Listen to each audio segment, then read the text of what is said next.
objective is entitled Making Systematic Observations and Choosing Research Subjects.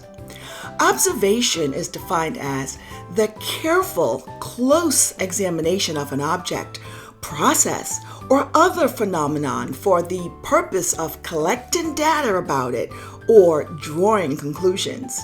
And when we speak of subjects, we are referring to research participants. Now, in this module, our learning objectives are as follows. A, recognize advantages and disadvantages of systematic observations. B, identify the various types of observations.